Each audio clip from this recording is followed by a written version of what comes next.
जय हिंद। आप में से बहुत से लोगों को लगता है कि पृथ्वी गोल है, गोल नहीं है।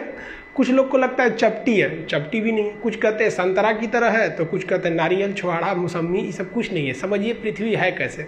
पृथ्वी के बारे में अगर आप समझते हैं तो पहले आप दिमाग लगाइए कि पृथ्वी गोल कैसे हो सकती है। इसी पृथ्वी पे बड़ा बड़ा महासागर है, समुंदर है, धंसा हुआ अंदर है, वो कैसे गोल हो जाएगी। और इसी पृथ्वी के ऊपर बड़े बड़े विशाल पर्वत है, तो गोल कैसे हो सकता है। आपको मेरा चेहरा गोल लगता है, इसमें अगर आप देखेंगे नाक उठा हुआ है, आंख कम धंसा है, मुंह एकदम अंदर तक धंस गया हुआ है, माथा बराबर है, गाल तनी पचका ढचका है, अलग टाइप का है कि नहीं। इधर दाढ़ी है, सवाना घास का मैदान, इसको कैसे आप गोल कह सकते हैं। इसको कभी गोल है। अगर आप पृथ्वी को गोल या फिर नारंगी संतरा कहते हैं, इसका मतलब आपके अंदर सोचने विचारने की क्षमता उतनी नहीं है। समझिए आखिर पृथ्वी है कैसे। इसको समझने के लिए आपको 20 करोड़ साल पहले जाना पड़ेगा। 20 करोड़ साल पहले पृथ्वी जो थी वो इस शेप में थी। बीच में एक बहुत बड़ा सुपर कॉन्टिनेंट, विशाल महाद्वीप था जिसका नाम था पेंजिया। हम सब लोग उसी सुपर कॉन्टिनेंट के हिस्सा थे। एक ही महाद्वीप था, आज की तरह 7 महाद्वीप नहीं थे, और चारों ओर इसमें समुद्र था जिसका नाम था पेंथालासा।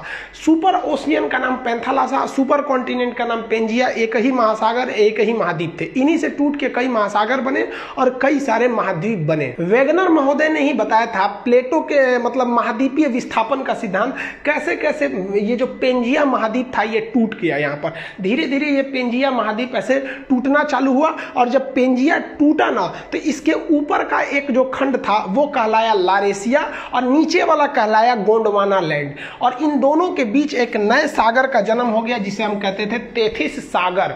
ये तेथिस सागर के जगह पे हिमालय खड़ा हो गया। जहां उस समय का सबसे गहरा सागर होता था तेथिस सागर, आज वहां हिमालय खड़ा हो गया।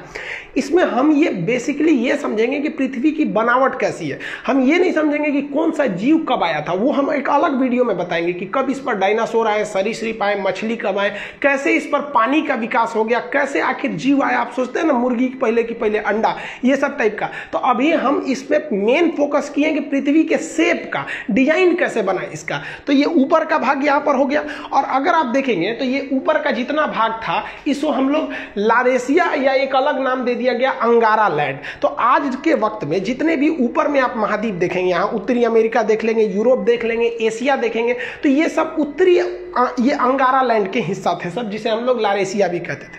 और नीचे वाले जितने द्वीप हैं सब ये यहाँ पे आप देख रहे हैं, अफ्रीका, अंटार्कटिका, ऑस्ट्रेलिया। और उस वक्त तक भारत भी यही था। ये हिंदुस्तान दिख रहा है आपको, ये वाला है हिंदुस्तान। यहाँ पर भारत यहाँ से उठ के गया था, यहाँ पर ये तो इंडोनेशिया दिख रहा है, यहाँ से इस तरह से यहाँ से भारत गया था। तो नीचे वाले एरिया को हम लोग कहते हैं गोंडवाना लैंड। इसको हम लोग जम्बू द्वीप भी कहते हैं।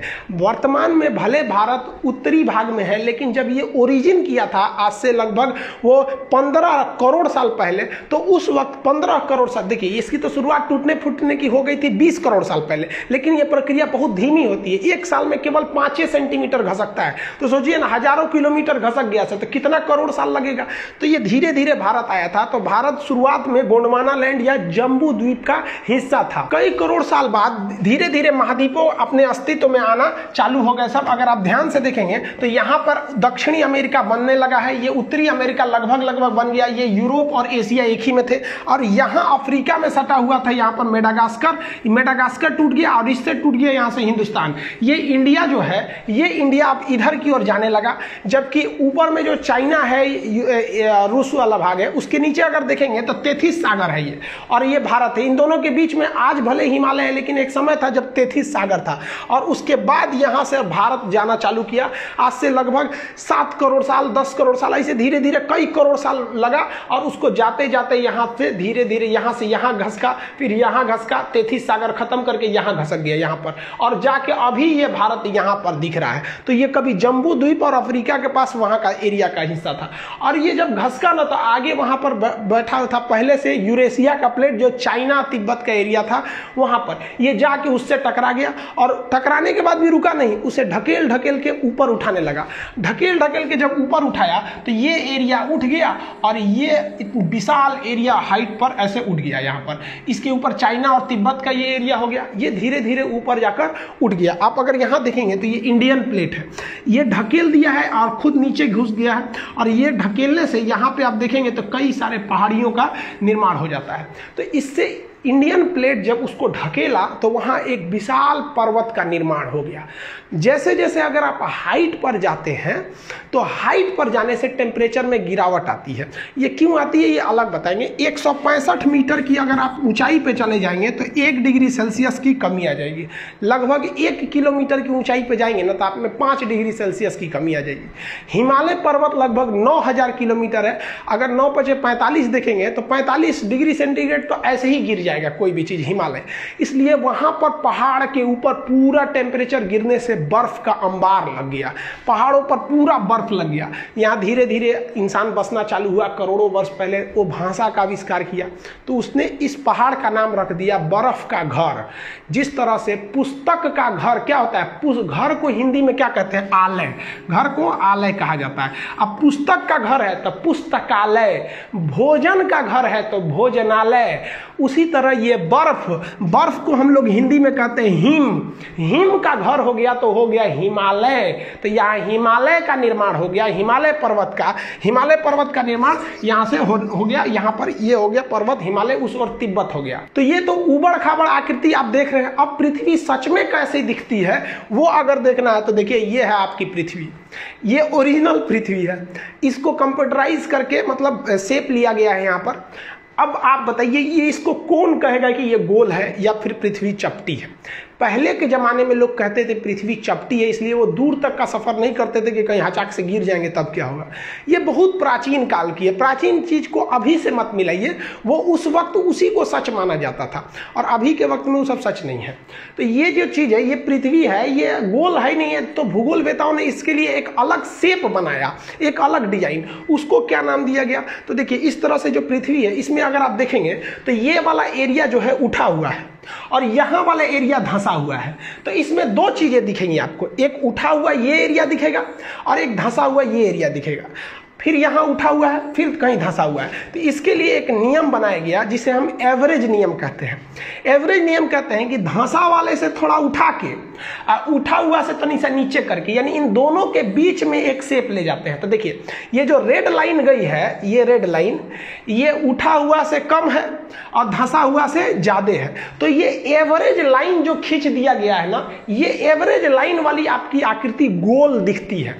इसी डॉटेड एवरेज लाइन को यहाँ आप देखेंगे, यहाँ उल्टा रंग दिए हैं। यहाँ पर अगर रेड कलर का देख रहे हैं तो ये ओरिजिनल शेप है पृथ्वी का, और ये डॉटेड लाइन काला से जो खींचे हैं ये क्या है, एक आपका काल्पनिक शेप है। तो उसी जो डॉटेड लाइन है जो एवरेज आकृति को गोल कर देता है, उस शेप को हम कहते हैं जियोड। तो पृथ्वी का जो शेप है वो होता है आपका जियोड। अब आप ये मत कहिएगा कि पृथ्वी का शेप जो होता है गोल होता है, ये जियोड होता है। यानी इसका एवरेज और ये यहाँ 20 से ले लेंगे तो गोल दिखने लगता है, तो आकृति हो गई जियोड। इस जियोड के ऊपर कहाँ कौन पर्वत है, कहाँ क्या चीज है, इस पढ़ने की क्रिया को, जियोड के ऊपरी पढ़ाई को हम लोग जियोग्राफी या भूगोल कहते हैं। आप मैच कीजिए यहां से जियोग्राफी और जियोड से। लेकिन इसी जियोड शेप को अंदरवा घुस के पढ़िएगा, भोंक भांक के अंदर घुस जाइएगा, बकोट ओकोट के अंदर, किसी सूरज ज्वालामुखी कहां से आ रहा है, भूकंप कहां से आ रहा है, इसके अंदरवा घुस जाइएगा ना, तो जियोड के अंदर घुस के अध्ययन को हम लोग जियोलॉजी कहते हैं। भूगर्भ विज्ञान, जियोलॉजी, यानी ज्योग्राफी और जियोलॉजी दोनों जियोड में है। एगो ऊपर पढ़िए एगो अंदर पढ़िए। जूलॉजी मत सोचिएगा, ये तो जूलॉजी जेड डबल होता है जियोलॉजी वाला। ये तो डॉक्टर उगर पढ़ता है, इसमें भेड़ बकरी आदमी मानव ये सबको पढ़ा जाता है, बॉटनी में पेड़ पौधा को, तो वो जूलॉजी अलग है, जियोलॉजी होता है। तो पृथ्वी जियोड शेप का है। इस जियोड में आपको भूगर्भ विज्ञान में जूलॉजी पढ़ना होगा, ज्योग्राफी ऊपर ऊपर वाले में। अब ज्योग्राफी में भी कई चीज आ गए, क्लाइमेट के बारे में पढ़ना है, क्लाइमेटोलॉजी, टोपोग्राफी, कई शेप आ जाते हैं, ओशनोग्राफी, इस सब में कई चीजें आ जाती हैं जो आगे दर पर्दा आपको पढ़ते रहना है। तो अब आप समझ गए होंगे कि ये हमारी पृथ्वी है और हम लोग को जो पढ़ाया गया है वो इस तरह से। अब ये 23.5 डिग्री झुकी है, इसका उत्तरी दक्षिणी ध्रुव क्या होता है, इसको समझने के लिए सबसे जरूरी ये चीज होता है आपको पृथ्वी के अंदर का ग्रिड समझना। ये ग्रिड बने होते हैं दो चीज से, अक्षांश देशांतर यानी लेटीट्यूड और लॉन्गिट्यूड। अगर आपको किसी जगह का लेटीट्यूड बता दिया जाएगा तो आप बता देंगे कोई भी लेटीट्यूड अगर आप दे दिया जाएगा, बता दीजिएगा कि वहां कितनी वर्षा होगी, कितना धूप आएगा, गर्मी का दिन कब आएगा, ठंडी का दिन कब आएगा, और लॉन्गिट्यूड दे दिया जाएगा अगर उसका किसी चीज का, तो आप वहां टाइमिंग बता देंगे कि क्या समय बन रहा है, क्या चीज है, वहां का क्लाइमेट A to Z में। तो ज्योग्राफी में किसी चीज को समझने के लिए इस सब चीजों का होना काफी ज्यादा जरूरी है, ये हम आपको बता देंगे। आई होप आप इसको तो समझ गए होंगे कि पृथ्वी गोल है या चपटी है, पृथ्वी जियोड है साइंस के हिसाब से। बाकी आप किसी पुरानी परंपरा को मानते हैं तो आप मानते रहिए, लेकिन ज्योग्राफी यही करता है कि भाई सब पृथ्वी जियोड है, जियोड से बना है ज्योग्राफी।